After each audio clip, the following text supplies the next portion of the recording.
What's up, dudes? It's your best friend, 5 Bar Doom.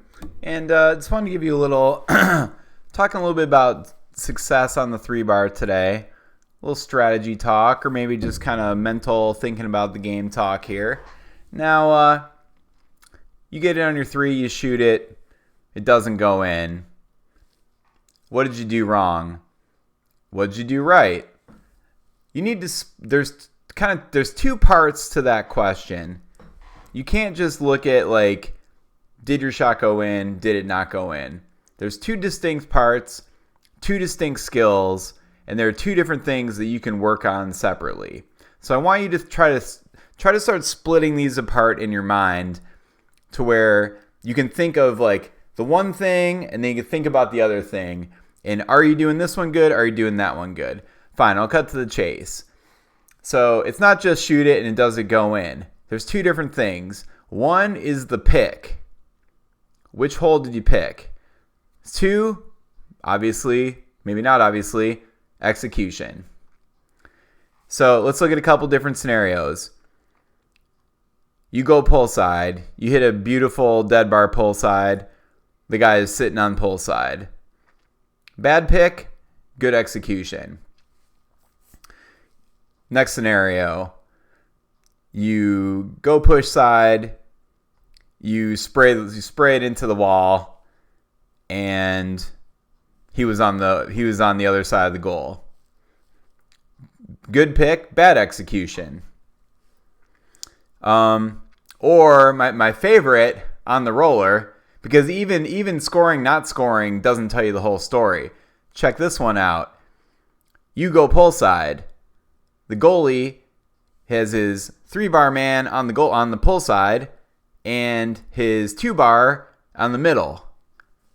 But you chop it. You hit a 7. Bad pick, bad execution, score. So you did both things wrong. You still got the goal. So I mean, I think, executing a shot. Obviously, what does that mean? You gotta hit the ball on goal.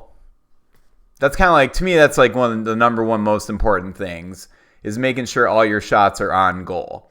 If you shoot it, it goes into the wall. It doesn't matter if the guy has his min up. He can be facing away from the table. It doesn't matter. The ball's never going to go in if you spray it into the wall. So execution is probably the very most important thing. And then if you think about that, you have good execution. You set it up on the 3-bar, you close your eyes, and you shoot. Good execution. The pick is basically, the pick essentially at that point is going to be 33% or whatever. If you try to break the goal down into very basic, pull, push, middle, or on a pull, straight, middle, long.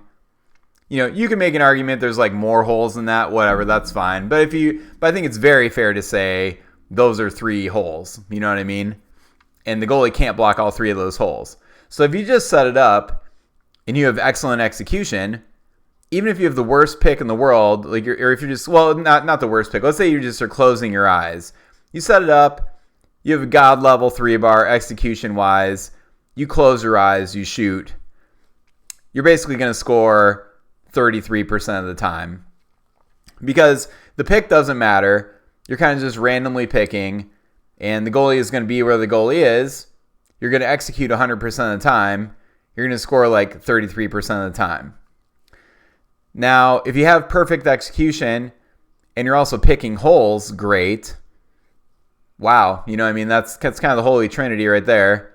Not trinity, there's only 2, but whatever, you know what I'm saying. That's the ultimate combo. You're going to score really well. You pick the right hole every time, you execute perfect every time. That's 100%. Let's say you pick the holes perfectly and you have terrible execution.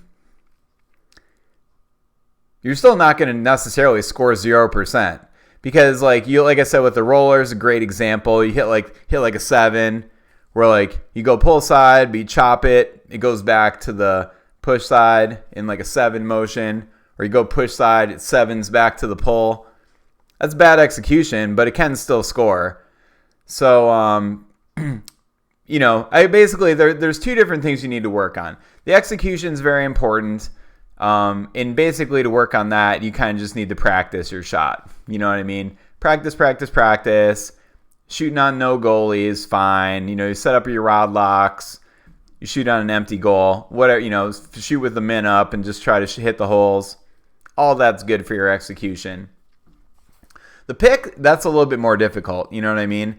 But that is a skill you need to work on. Or like you said, maybe you're like, I'd love to score 33%. Well, then don't look. You know what I mean? Just literally do this. Set up your roller. Like I can see my rod. I can see my ball, but I can't see the defense at all. I literally can't see what the hell's going on back there. Wham. You're good. Minimum. You know what I mean?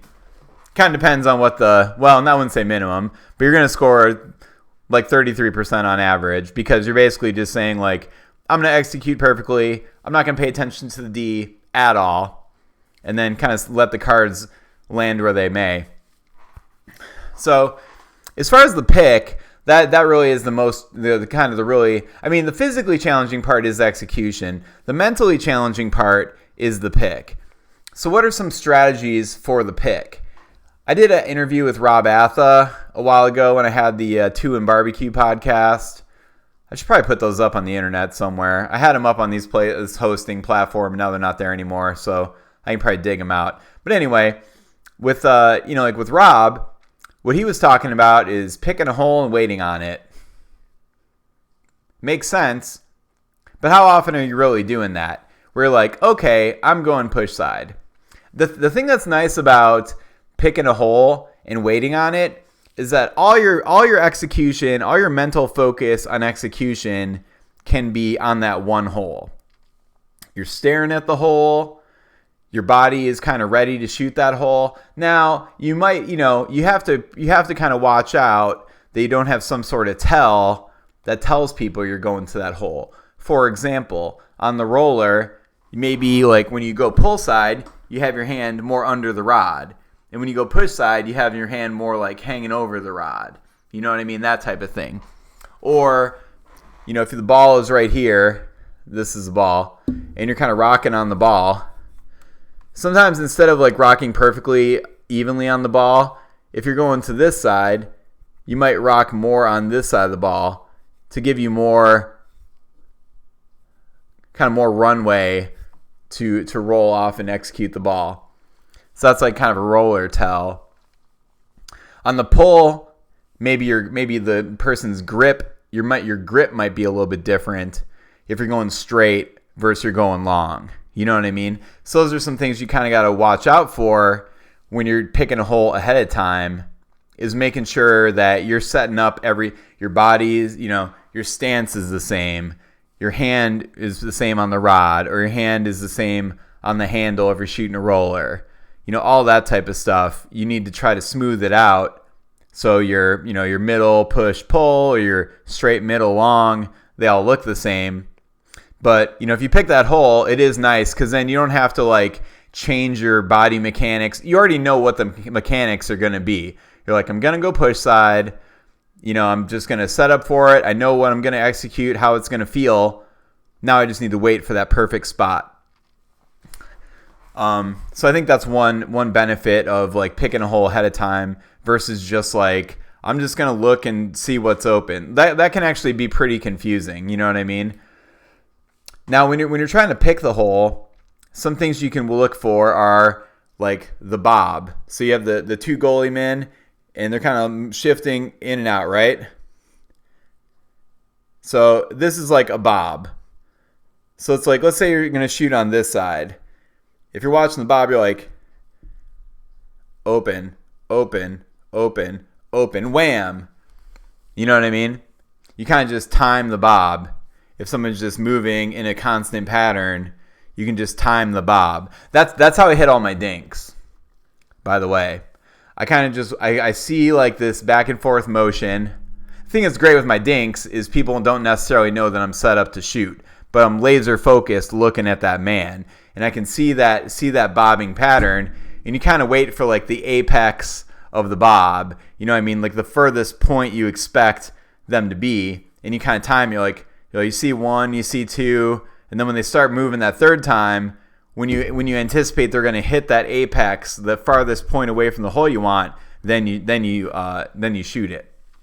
So same is true on the goal. You know, if people are moving this back and forth motion, then you can kind of just be like, okay, you can time the bob. Other defenders might just leave a certain hole open for a period of time. You know what I mean? Like they're on the pull side, they're kind of moving around. One guy's like just dead stuck on the pull side, maybe he's kind of flicking it around, and then after a few seconds, maybe after 6-7 seconds, he moves it away and now he's on the middle. And if you're just waiting and just staring at that one hole, then once you see that guy move away for more than a split second, then you can go, you know? But, you know, when you go back and reflect on the success of your night, these are two distinct things you can think about. You know, execution. When I shot my shot, was it on goal? Did I hit it as long as I needed to hit it? Did I hit it in the correct position? Did I hit it hard enough? Those type of things, you know. That all goes into the bucket of execution. Then with the pick, you know, when you shoot, you tried to shoot this hole. Were the holes open when you're shooting? Are you shooting into the man? You know, if you're shooting into their defense a lot, then maybe you got to know, like, actually my execution wasn't that bad. I need to work on my pick. Another thing that's good about this is if you split those two into two distinct things, maybe your night wasn't as bad as you thought. You know what I mean? Like you lost, you didn't do that good. But if you executed really well, that's good. That's a win. You know what I mean? Maybe you didn't pick the holes well, but that's something you can think about and try to focus on more, and maybe just change up the way you're picking the holes. You know what I mean? Whereas, like, you know, maybe you did pick the correct holes and you keep spraying it into the wall. You keep mis-executing your shot. If that's the case, then maybe you just need more practice on the table with no goalie, even just trying to execute your shot and get that execution up, because your pick is already good. So when you think about performance on your 3-bar, it's not really on the 3-bar too. I mean, obviously you can apply this to the 5-bar as well. You know what I mean? I don't think I need to explain it, but yeah, you know, you go wall and the guy's on the wall, bad pick, you know? You go wall, he's not on the wall, and you somehow mis-execute it or drop your pass or whatever, that's a good pick, bad execution. You know, 2-bar, same thing. Aerial. For me, excellent execution. Bad pick as far as it's a bad pick to even shoot that shot because it's so terrible. So you know what I mean? So these are all kind of things to think about. So anyway, that's strategy segment for today. What do you think about taking your 3-bar performance and kind of mentally splitting it into 1/2 execution, 1/2 pick? You know, and maybe if you look at it through that lens, you can find some additional things to work on versus just like, oh, my 3-bar sucks, I'll never be any good. Yeah, you know what I mean? Don't do that, dude. Just try to like find the silver lining. Maybe you executed well, maybe you picked well and didn't execute well. Try to figure out which half of those you're doing well, and then maybe you can start working on the other one. Well, that's it for me for today. What do you think in the comments? Please leave me a comment. Please hit subscribe. I'd really appreciate it, especially on YouTube. I'm trying to get that subscriber count up. And I'll see you guys in the next video.